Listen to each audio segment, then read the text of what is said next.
why are there so many foreign retirees here in Bangkok, Thailand? Well, as foreign retirees ourselves, we are here in Bangkok to find out for you.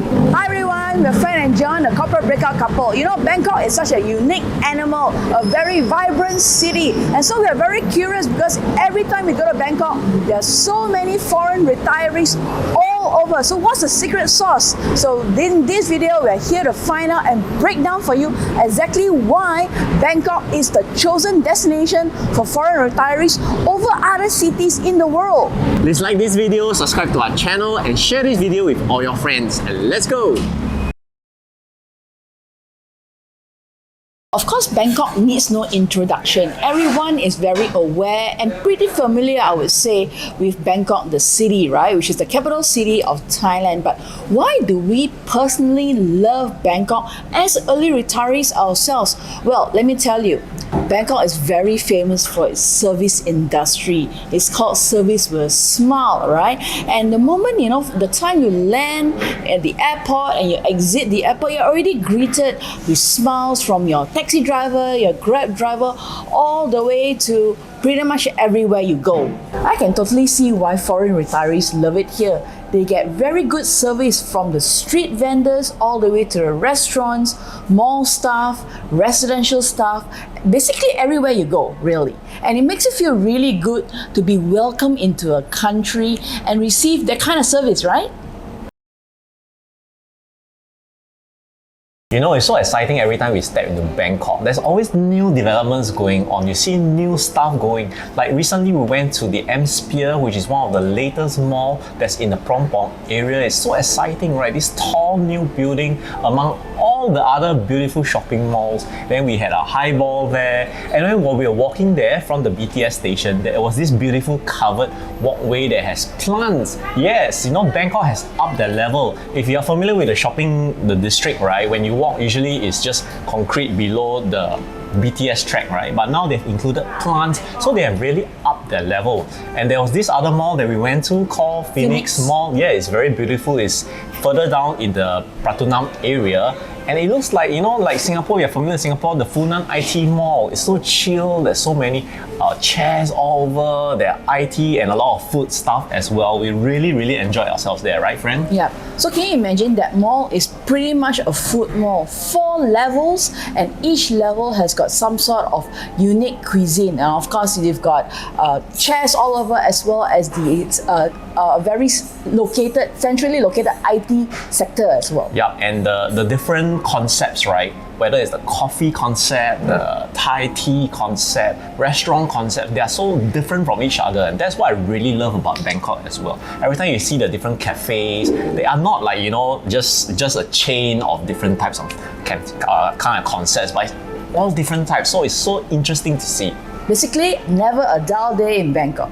If you've been following this channel for a while, you know that Fran and I cover a lot of different travel destinations for retirement and about cost of living, where we delve down really into the different costs. So we've done a number of videos of Bangkok, whether it's on the cost, where you can see the different cost categories like groceries, transport, accommodation, food, and many more, as well as why Bangkok is a great retirement destination. So in today's video, actually, we want to do even deeper, analysis of Bangkok so that you can consider this lovely destination. I personally love to go for buffets, and Singapore is actually a very good place to go for buffets, very high quality standard, but unfortunately it burns a large hole in the pocket. So what do? We actually go to Bangkok instead, and we recently went to this fantastic buffet called Corporate Breakout Buffet. Oh my goodness, it was fantastic in terms of pricing as well as the food standard. And you have premium ingredients, okay? And they are talking about Thai local delicacies as well as Western delights, and they are presented to you in a very beautiful manner. We really had a great time at the buffet, it's like we really ran out of stomach to eat everything. Yeah, and this buffet, they actually serve the food to your table. So you're allocated a table number, and then you just place your orders and they'll send the food over to you, which is very unlike a normal buffet where you go and help yourself to the dishes. And guess how much the buffet costs? Only around 100 Sing dollars per person, which is around 80 to 85 US dollars. That's really a steal for lobster, steak, and all these delicacies, oysters as well, mussels, prawns, and the whole works. All retirees have a budget, right? Because they're no longer working and they're relying on passive income or on their savings to live on. So if you're retiring in Bangkok, you can actually eat really good food if you want at a very high standard, and it won't burn a hole in your pocket. And you can also choose to eat very affordable street food or the mid-tier restaurants as well. So the choice is yours when it comes to cuisine.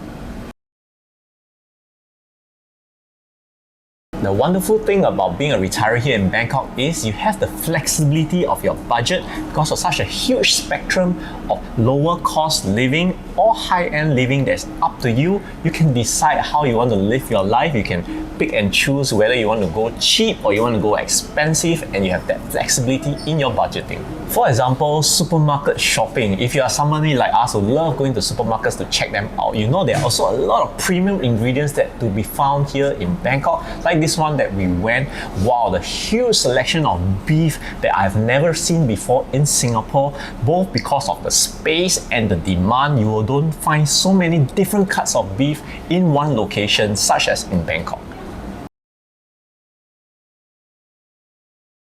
Over the years, Bangkok has really ramped up its international cuisine standard, way better than Malaysia's, and actually it is slightly higher than Singapore's. Now, of course, rental and manpower plays a big part, right? If you take a look at Bangkok, right, the local hires are the ones in the industry, all right? As compared to Malaysia and Singapore, we have a lot of imported foreign hires, especially in the F&B, and it kind of pushes down the standard a little bit. So because of rental and manpower, right? Like for example, compared to Singapore is so expensive because the starting price is already so high, right? The operating cost is so high. So it's very difficult for a place like Singapore to have concept stores, try out something new, try for 6 months, see whether it works before you close down. But in Bangkok, it's different. The different pop-up stores, the concept restaurants, cafes, they have a long runway because of the lowered manpower cost, and rental is probably very affordable as well. That's the difference between Singapore and Bangkok, as well as also a huge foreign expat demand,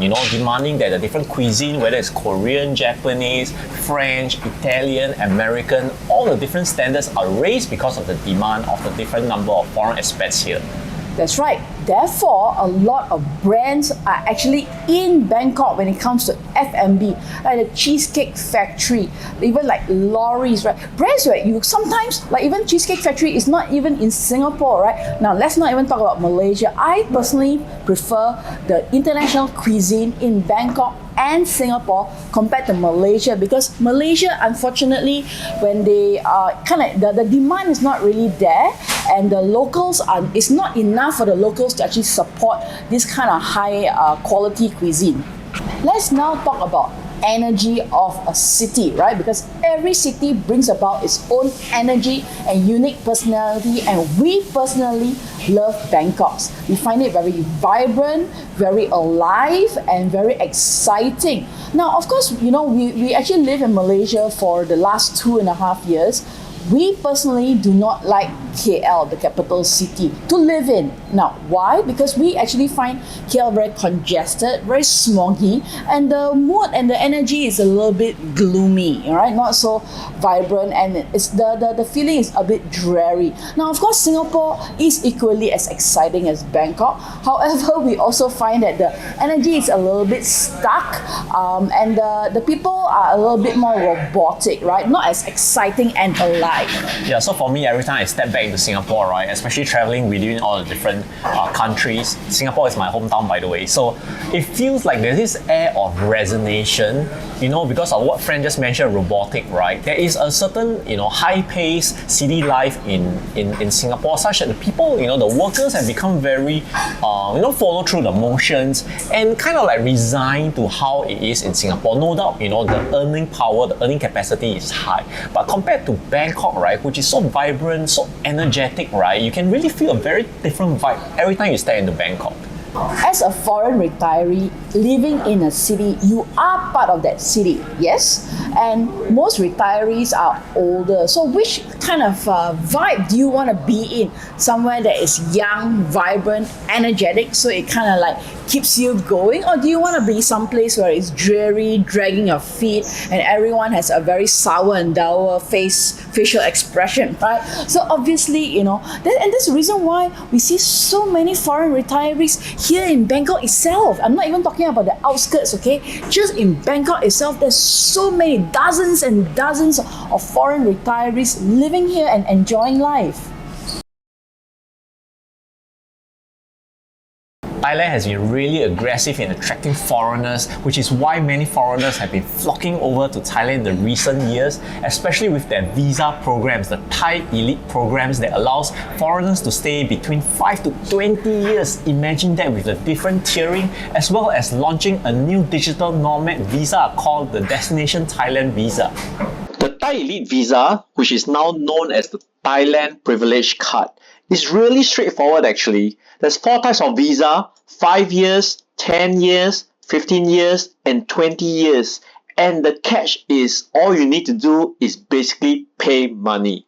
That's right, compared to a lot of visas in other countries like Indonesia, like Malaysia, you need to buy a property, you need to put proof of funds, or you need to have fixed deposit. For these 4 different visas, the gold, platinum, diamond, and reserve by invitation only, is just pay the membership fee. And there you go. Of course, there are different perks. There's point system, and of course, it has the options of buying properties, as you can see in these 4 different memberships. Like the first tier gold member, it is actually 5 years, 900,000 baht membership fee one time, and it's roughly around 27,000 US dollars. If you go for platinum, 10 years visa for you to stay in Thailand, that's around 45,000 US dollars. Now, what's the difference between the retirement visa and the Thailand Elite Visa? Because as I mentioned earlier, the Thai Elite Visa documentation is minimum, no medical insurance nor proof of funds is required. That's why it's so easy.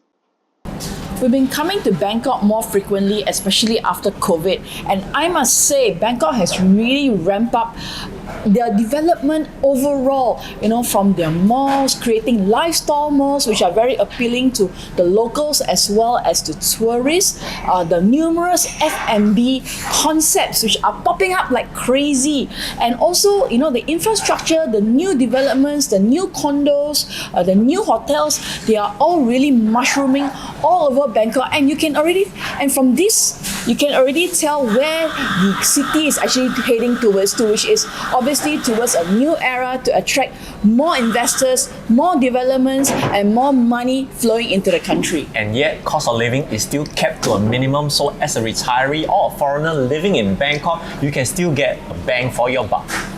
Now you know why Bangkok is the choice retirement destination for foreign retirees. And we would like to hear from you. What do you think? Do you think Bangkok is the place for you? Is the city for you when it's time for you to retire? We would love to hear from you. So put in Bangkok in the comments below if you think that Bangkok is the retirement city for you. Thank you so much for watching. Do hit the like button, subscribe to this channel, and share this video with all your friends.